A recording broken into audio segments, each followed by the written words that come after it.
Ladies and gentlemen, welcome back to another episode of Odyssey Strength Podcast, joined by yours truly, Giannis and Jackson. Yeah. I feel like this is episode. Oh, don't look at me. What do you mean? You don't know? 7? No. 8. Yeah. Ocho. I don't know, bro. They all mold into one after a while. It's literally one long episode. Yeah. I listened to the last few. Oh, like the ones that haven't been released yet? Yeah. What did you think? I feel like they always sound different. I feel like we are getting better as time goes on. You'd fucking hope so. Yeah, well, like I had a conversation with one of my clients that I had Before you start, Yeah. I literally think that is the most said thing on this podcast. I had a conversation with a client. Yeah, I'm going to have to start bro, dropping names because I'm scared people think that we are making these clients up. Yeah, okay. We are. Leora, I am. I hope you're listening. We're going to start adding a little bit. We're going to not start. We have because you only listened to episode 2. But we're getting better. We're trying to add structure. We're trying to be informative and have fun and have some banter. What if I don't like structure? Well, this is something I said to her because I was like, I said, you know, you're willing to probably listen to me talk about things a little bit more because you're already a client and you've got buy-in already. So when I speak, you're like, oh, I should probably listen. Where I was like, I don't know, like I could be wrong here, but it's like, will people be more inclined to listen to that informative stuff when they don't have the buy-in already? So it's like, we need to create the buy-in by showing our character, authenticity, and just like being ourselves. Authentic and that. Authentic, you know? So this is my authentic self. If you know me, you know me. I don't know if I'm being authentic or not. It's all a facade. Yeah, I'm fake. Ah, well. This is going to be a much quieter. Yeah, because we're not like covered. I mean, we're not Not dripping in caffeine. Sweating caffeine. Drowning. Drowning. Drowning's a better There's more descriptive caffeine than blood in me. Yeah. Last week was a lot. Yeah, last week It was took me a while to recover from that. Bro, after we left that episode, I was like, or 2, I was like, wow. Just so you people know, right? Episodes 6 and 7 were built on hard work. Dedication. We were here recording. Probably means nothing to you, but I didn't give a fuck. Smooth FM, love song dedications. I reckon I have a voice for radio. I don't know if I do. I got a face for it, but. I was going to say, has anyone ever said you got a face for radio? Yeah, fucking oath. I told you, I'm the marketable one. You're just upset because you weren't in the promo video. Yeah. If you, there's going to be changes anyway. Yeah, it's fine. You're not going to see it. I saw it and I was like, nah. They just, he just wanted more of me with my shirt off and. Yeah, I said it's not enough nudity. Yeah, it's because I'm I'm more aesthetic. Nudity sells. Yeah, well, sex sells and I'm sexy. I swear, if I had a pair of those scrunch bum leggings, fucking instant Bro, famous. I want to wear them so bad for a video. It's not even funny. Do it. Let's do it. No. You said you want to do it. No, but we're going to do it together. What do you mean? No, you don't have to wear them. Just be in the video. Oh, that's fine. Pretend you're going to grab my ass or something. Oh, I value my job. People might go, hey, what are you doing? Yeah, but you got to do like the zoom in and then zoom out and be like, oh, it's a guy. Sorry, didn't see you there. Sorry. What are you doing? Why are you touching my barbell? Why are you looking at me? Stop staring at me. I love it. We can do one of those ones where people get caught in the background, like the famous TikTok It's dangerous, one. man. Gym's a dangerous place. Yeah, bro. It's a dangerous word out there at the moment. If you see a tripod, you look the other way. Yeah, man. 100%. It's Yes. like, oh, I was just looking at the dumbbell. You could, yeah. When you start counting the roof tiles, Yeah. you're like, I've counted it. You're like, five fuck, I didn't times. know there was 537 tiles here. What the fuck? Maybe I should tell management about that. Yeah. So the odd number here. We need even numbers only. Oh, it's tough world. Do you know what I get into a lot of shit about? That I set my alarms like 4:03, 4:06, Do you actually? 4:07. Yeah, bro. Why? Because I don't care. I just need to get up within that time. But when you set an alarm, you have the opportunity to change it. Yeah, I just don't care. So if I go and make a new alarm now, if I go alarm plus, it comes up as an even number. It says 3 p.m. Yeah, and then I go. I do 3 p.m. But then I'll do 3:01, 2, 4, 5. Nah. Yeah, I'll show you. Look, I'll show you right now. Are you normal? Yeah, Kayla's a Why- go with me all the time. Why the fuck would you do that? It literally. No. 5:28. No. It's 5. You have to go in increments, bro. You got to go solid numbers. It's 5. Nah, I don't care. 5:05, 5:10. Listen, 5:15. when you're waking up at the crack of fucking dawn every morning, the last thing you care about is whether you're waking up on an odd or an even number. Listen, no one told you to wake up that early. Yeah, my clients. No. You said yes. I'll train you at that time. It's fine. Don't sit here and be like, oh, I have Well, to. No one's saying Who's gonna carry the boats? someone can carry them a bit later. No. They're gonna be carried at 4 a.m. No, it's a bit Goggins later. wakes up at 4 a.m. I gotta wake up at 4 a.m. He's probably not even sleeping at 4 a.m. What do you mean? He's still working. He never went to bed. 24-hour boats. So being technically, carried. you're already behind. Yeah, true. Yeah, but I'm not Goggins. I'm not willing to put that much. That's not normal though. You should. I hope you don't pass those techniques on to your clients. No, I didn't tell them to set alarms. I just wake up here on time. That's it. Oh, disgusting. Anyway, what's going on? How's the week? Yeah, good, bro. I've been doing some reading actually. I've been wanting to bring this up. You know how you tell me to read because I can't type properly? I didn't say you need. I said maybe it's a good opportunity. No, don't. Just because we're being recorded now, don't fucking pull it back. I didn't fucking say you need to read. Yes, you did. You're like, read a book, cunt. Those was your words. Is that over text? Yeah. I technically didn't say it then. I just expressed it. Look, it's not. I can't help it. There's something inside me that I feel like I need to say something and put you on a better path. Listen, just towards because better grammatical. You're the literate one. I almost got that wrong as well, so I'm just gonna stop there. You're the literate one. I'm the marketable one. What's another word for marketable?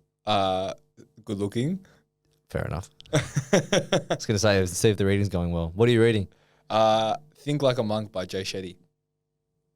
I read it, man. No idea. No, do you know who Jay Shetty is? I've heard of the name, but I don't know who that is. He just talks about like basically like how you should sort of try to live your life more like monks in the modern day society. It's interesting. Like he's just like, don't pass judgment upon people. I think you need to take books like that with a grain of salt, and you need to utilize what you can take from it and what works for you, because it's like, obviously not everyone can just be a fucking monk and be calm and not pass judgment and not gossip. And I'm only like quarter of the way into the book, so I don't know the full thing, but it's just trying to take things away from it. It's like the biggest thing, and this can really tie into training as well, is like just making decisions based on your values, which is like a big one, and obviously we talk about that a lot. So it's just like it has like little mini tasks in it, like think back at the times of when you had made the best decision of your life and the worst. And it's like most of the time they were based off your values. It's like, it was interesting as well because he kind of spoke to me without even realizing, like it related to me as well. But it was like, what about that time you moved country? And I was like, oh, that was me. Because you probably valued adventure or like growth. And I was like, yeah, okay, that kind of makes sense. Like I think that's what I was seeking during that time. It's interesting read. It's easy to read. Like it's not me trying to sit there trying to look up the words on what he's saying because I don't know what they mean. What's it called again? Think Like a Monk By Jay Shetty. In the description. Yeah. I love saying that one. Yeah, but it's a good book, man. I think the next one I'm going to try and do is like I'm going to try and start with that, progress onto other things. I want to read more of like ones that relate to business and communication. I feel like communication is something that's so important. As in like conversations, interpersonal skills. So I want to sort of start with this and then ease my way into that one. Even money, like I've got it. I've just never read it. Rich Dad, Poor Dad. Oh, yes. Have you read it? No, I don't have it. I've heard good things about it. So I'd like to read that next and then go into more the interpersonal ones, like communication, how to win friends and influence people, that sort of stuff. Oh, I listened to the audiobook for that. Good? Strap in. Yeah? It's a lot. You read like Atomic Habits or 12 Rules for Life, haven't you? Yes. How's 12 Rules for Life? I know. know. That's a lot. Yeah. I knew if I bought something like that, I would be like, nah. So I have the book and I have the audiobook. I would Yeah. recommend doing the audiobook first. Oh, really? Yeah, because I find sometimes when you're looking through dense books like that, so for anyone who doesn't know, Atomic Habits is quite easy to get through. Atomic Habits is bad, yeah. I enjoy it. If you're someone who struggles with building habits, or maybe you're very set on trying something new, but you're not sure how to implement it, or you've tried something and you're like, I don't know if I can make this stick, I would look at either getting the audiobook of Atomic Habits or getting the paperback version so you can highlight things that are, good, that relate to you. Because it's honestly, I was all floozy, like, oh, I don't really think I need to do this. And when I read it, I was like, okay, that makes sense. You can take what you need out of it, like you said. So the simple one is, okay. I think that's all books are though. Like, you don't need to read a book and make it your gospel or your Bible. It's just you need to take. It's just like anything else in life. You just need to take things, experiences, and things like that as ways to just I need to learn from this and take that away from it. There doesn't need to be anything crazy. Very inspirational. Oh, Stop the podcast. Yeah, well, that's what happens when you don't just pump yourself full of caffeine. You could probably actually think clearly. Be an adult. Yeah, I know. Make normal decisions. Oh yeah, Atomic Habits, very good read. If you struggle to go to the gym or implement some habits that you'd like to see in your fitness routine, because that's all this is about.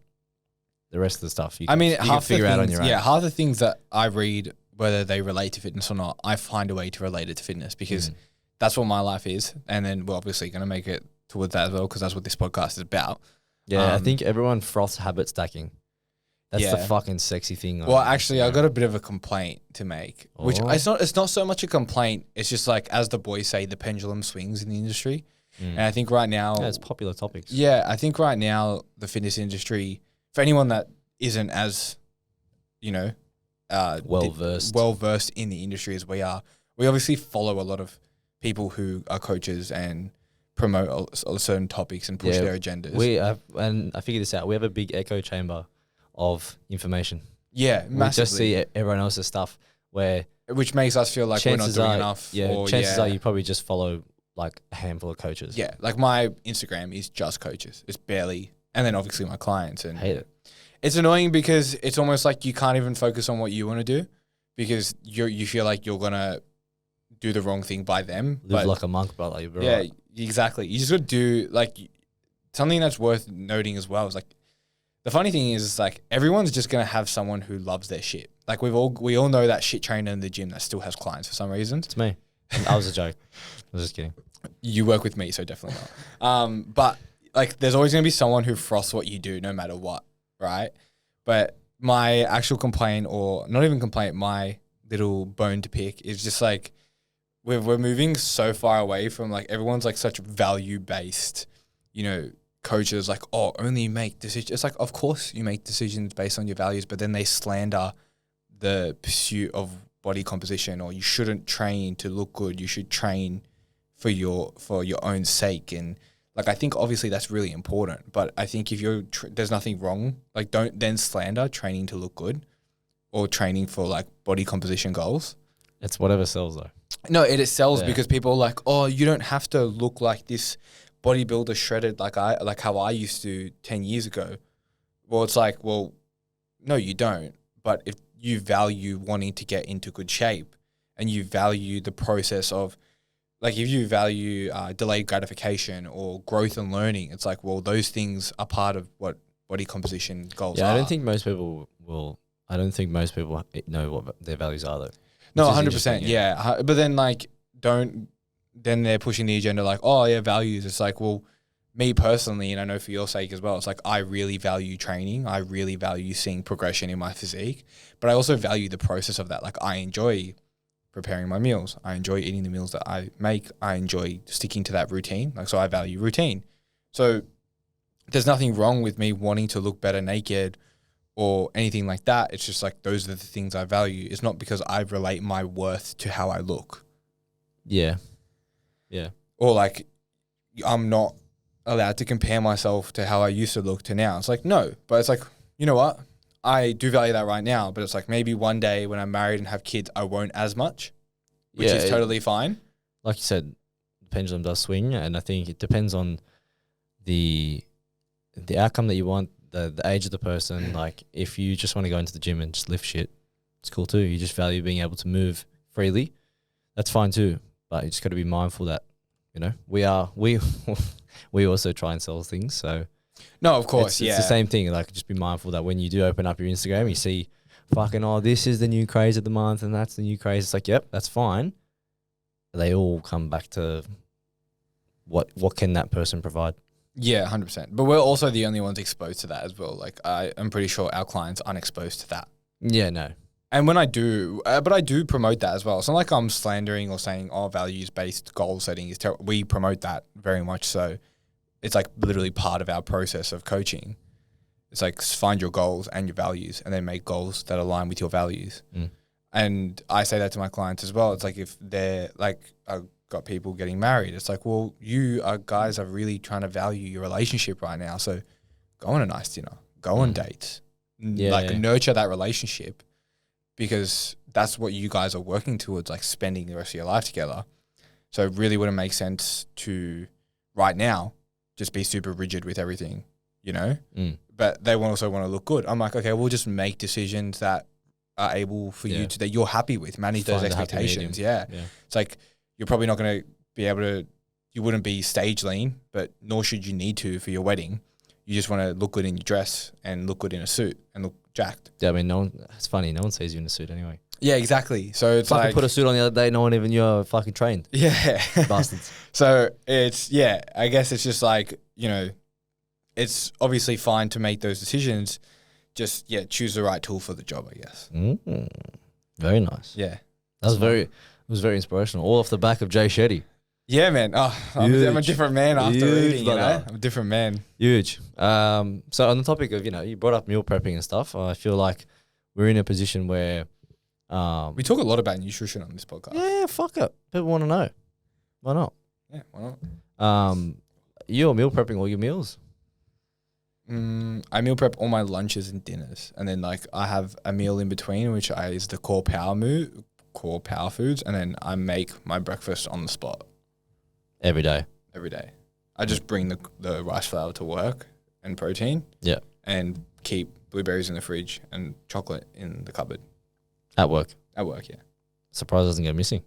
No one eats 95% chocolate like Yeah, because it's fucking rank. It's not that bad, man. I could start my car with it. It's that bitter. Melt it down, put it in the gas tank, no worries. But yeah, I think there's something to be said for having a time-sensitive goal. So if you're listening there and you're like, oh, I have a time-sensitive goal, even if you don't think you do, when we say time-sensitive goal is like you want to achieve a certain goal by a certain date. You cut me off, motherfucker. Sorry. Hey, we work well together. Yeah, chemistry. I would definitely suggest making a time-sensitive goal because it'll kick you into gear. I'm definitely noticing, like, through this phase, I have much more routine and there's less kind of fart-assing around. Like, I found that when I didn't have a time-sensitive goal, so most growth phases are time-sensitive, but they're very, very long, right? Yeah, and maintenance as well. It is like, it is time sensitive, but it's very open to, lifestyle and what's going on at the moment, and whatever. So there's no real, you can let structure lapse a little bit. Yeah, well, your growth phase as well, because you have a big frame. Thanks, bro. Like your frame is big, so you got like you hear that, people? You can fit a lot of muscle on there, so it's like a lot of fucking look in the camera. that growth phase is going to be longer because you need to fill your frame out. Yeah. Yeah. And you don't technically have a time as to when you need to be lean, so you can push that as far as long as you want. And that's exactly right. And speaking, and I guess away from me, just in the listener, you will notice that once you do have that time sensitive goal, you either do one of two things: you shit the bed, or you make the routine really, really rigid. Because at the end of the day, I find that the more routine you have when you do have a time-sensitive goal, the better the outcome will be because there's less distraction. That's just in anything. And that is, but speaking specifically, and let's just take training and nutrition because that's the thing that people struggle to do simultaneously. Yeah. Doing both of those things at the same time is always going to be the hardest thing for majority of people. So I would say if you're someone who is struggling to get into the gym consistently, work on that first because that then becomes the easier thing to do. Yeah, well, it's like habit stacking, like how we just spoke about before. It's just like find the lowest barrier to entry and then go do that. Yeah, I guess. And using a specific example from a client was I don't feel comfortable in the gym without your presence, me, the PT. I said, all good. I'm not going to be there for the rest of your life, so we need to get past this. How can we get past this? You train like an animal. You train the house down when we're together. What is it about the gym that you're not enjoying when I'm not with you? And it was just, it's just the environment. I feel like people are looking at me, whatever. So, and that's really common for a lot of people. I feel like that's something that a lot of people can resonate with. So some of the things that we spoke about was, are you actually making it more than what it is? Like, In your head, you mean? Yeah. exactly. Yeah. Which is majority of people's problems. It's fair enough. That's because, very I mean, broad, like, but I'm going to refer back to the book here. Joe Shetty. But, you know, it's like a lot of the time our complaints or our stresses are reflections of our own insecurities. So it's like that person's probably just thinking bad of themselves, therefore Yeah, and he reflecting was. that. Yeah. Like, oh, everyone's looking at me. It's like, no, I just actually think that about myself. Have you ever noticed how many mirrors are in the gym? Heaps. Bruh, no one's fucking looking at you. Yeah. No, they're too busy looking at themselves. And I know people hear that all the time, but it's like, You can hear it again. yeah. Well, and I got, because I'm obviously going away, right? And my client, Hannah, is like, oh, what am I going to do without you? I'm like, same situation. She trained very hard. She's very good in the gym. Her technique has come a long way. She's made amazing progress. Go, Hannah. Yeah, like seriously, shout out. But I'm also just like, I'm kind of happy I'm leaving her in the gym because it's going to teach her to have the independence and that autonomy inside the gym. Like I know that when I get back, she'll be like, oh, I feel a lot better, you know? Yeah. Or it could go obviously the opposite way, but you know, You have to try. If you don't try, Yeah. you don't know, honestly. And then this is what I said to him was like, go to the gym, walk into the gym. If you get to the gym floor and you're like, not today, all good. Go upstairs, walk on the treadmill. go walk on the treadmill. Even if you just go to the gym, and that was something I remember specifically out of the Atomic Habits book was showing up is probably the hardest part. Yeah. So even for some of you, like if you really struggle to get to the gym, get in the car, drive to the gym. You don't have to go inside the gym, but at least you got there. Most people don't even go. Yeah. They just sit on the couch, right? So this is one of those things where as long as you're making incremental progress, it's technically okay. Progressive overload life. That's it. Yeah. I don't love the whole get in the car and not get out at the gym. Oh, if that was me personally, I'd just say get the fuck out of the car. Yeah. But- it just depends where you're at, right? Yeah. I mean, probably won't want to coach with me if you're that type of person.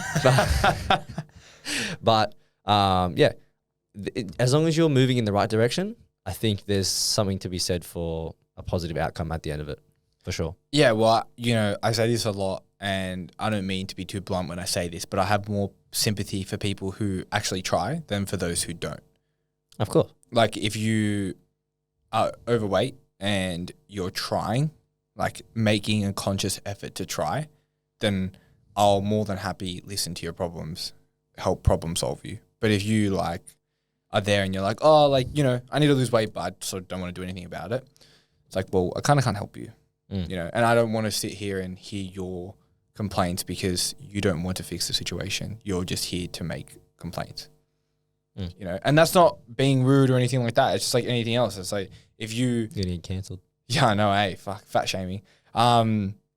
Which I'm not. Like, I understand some people genuinely mentally battle with that stuff. Not belittling that one bit.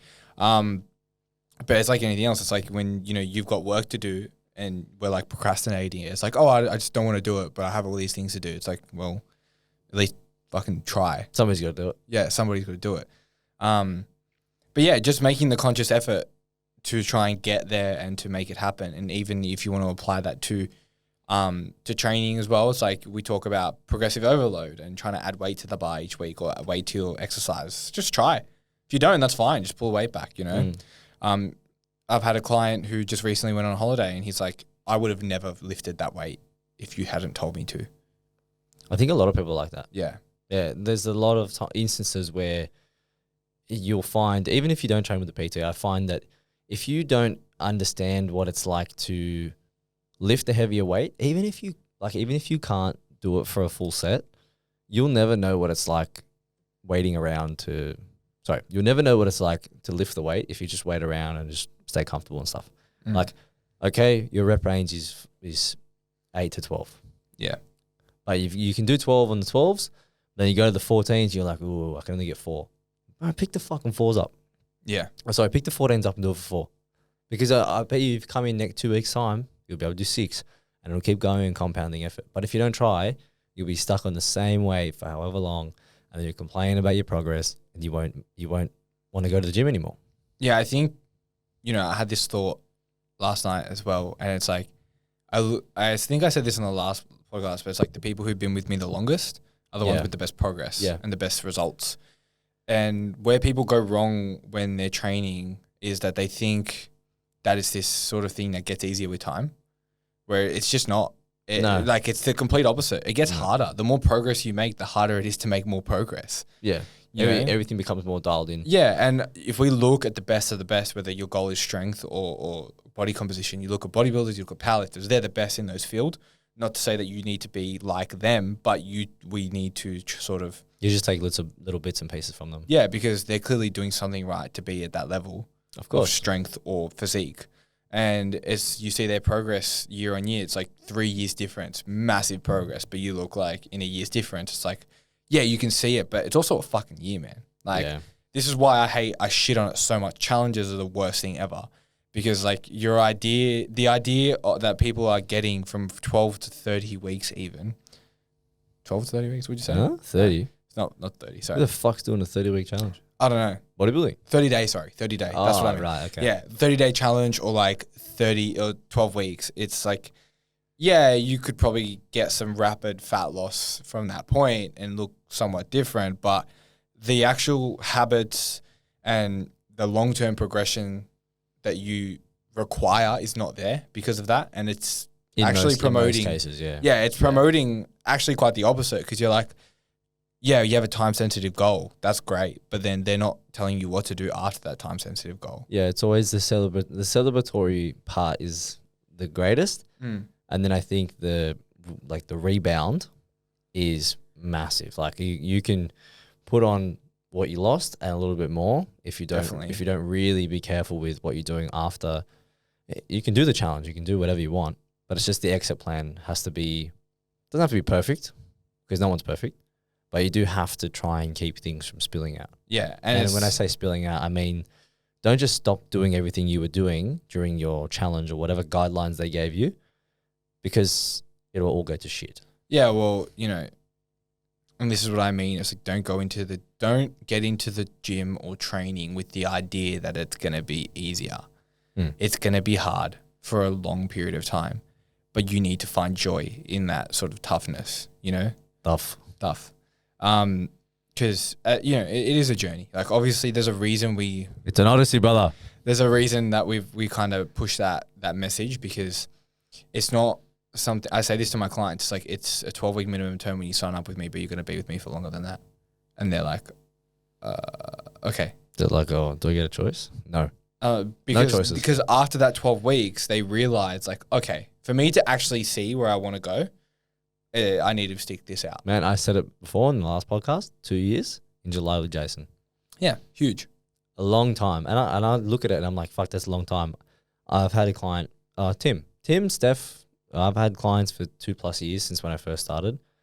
Now they look sick, they lift heavy. Steph's fucking killing it.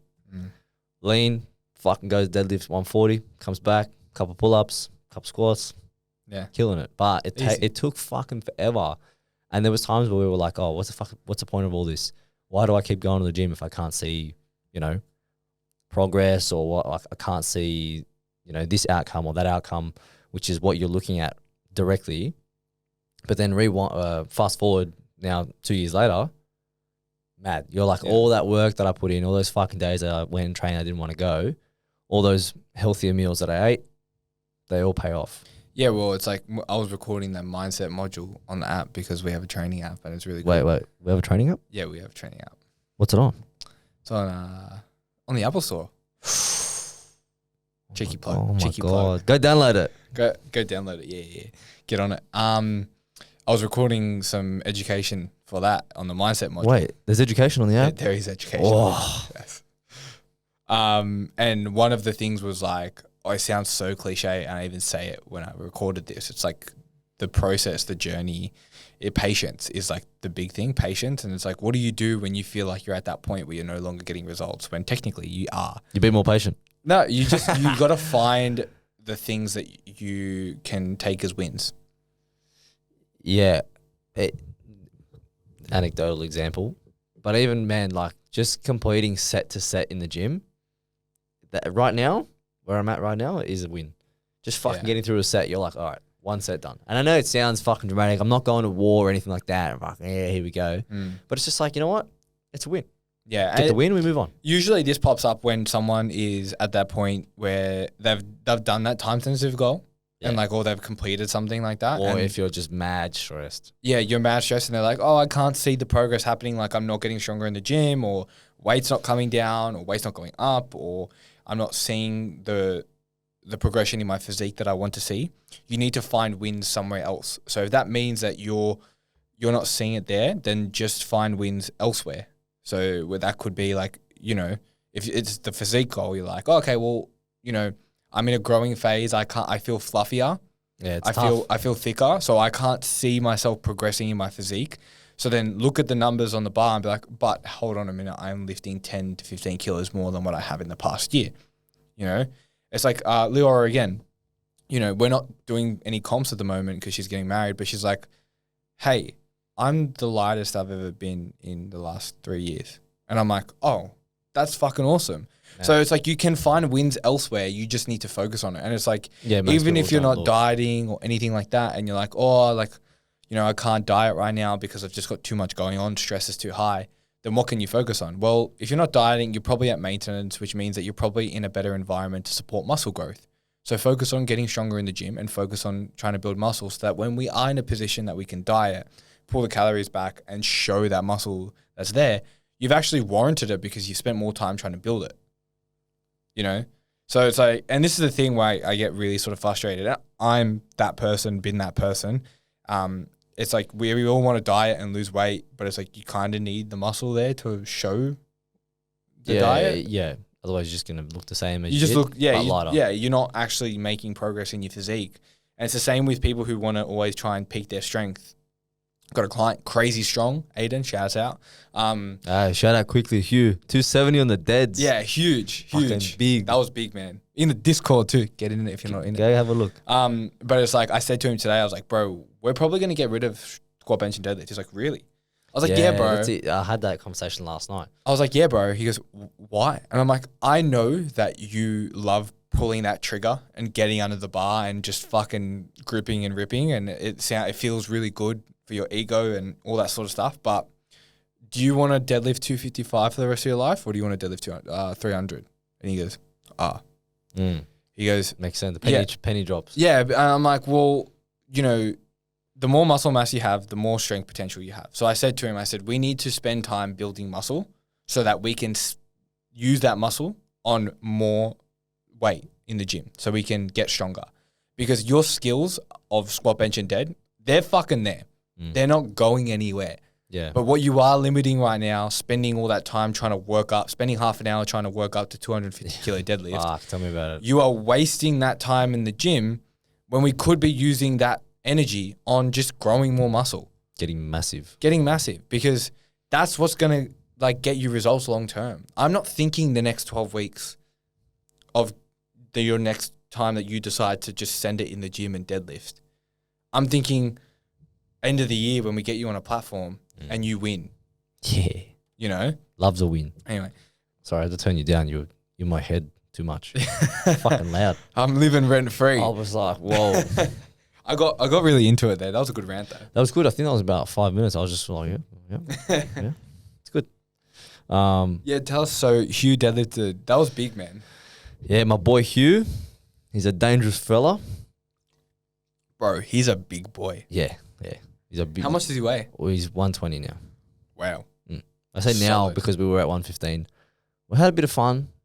I let him go a little bit. Got to 120 and I went, okay. Gotta go. Other way, brother. Other way, bro. Yeah. Other way. Nah, he's cool. He's got a wedding coming up soon.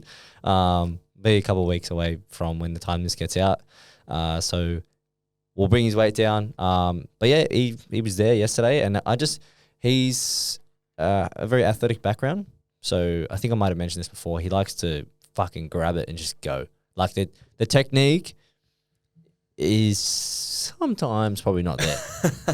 As we were warming up, I got to the session, we were warming up, whatever, and I noticed, there was probably a few improvements that we could make.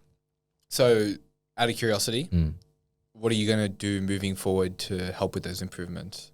So I said to him, let's get through today. So he has his normal session. It was, I think 4 or 5 sets of deads at like 3 or 4 reps. Can't remember what I did. I said to him, just do singles. I know you just want to fucking send it. He said, I want 250. 240 moved like it was 100 kilos. Wow. And he went, fuck 250. I'm going 260. And I went, I can't stop you. What am I going to do to stop you? Sometimes you have to, man. Like, Right. I think it's obviously it's so dependent on the person, but sometimes you gotta let them have fun. At the end of the day, you you gotta gotta, let them have you fun. gotta let the kids play. Yeah, you know? Right? Anyway, 260 goes on the bar and it just goes, I was like, oh, fuck. And he looked at me, he goes, 270. And I was like, okay.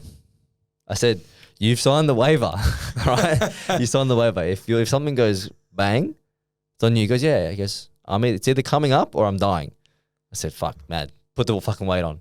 But I noticed there's no more weight on the bar. We have to start using other different. Calibrated plates. Yeah, we can't. Yeah. He's got 4 25s on each side and a 20 and a 5.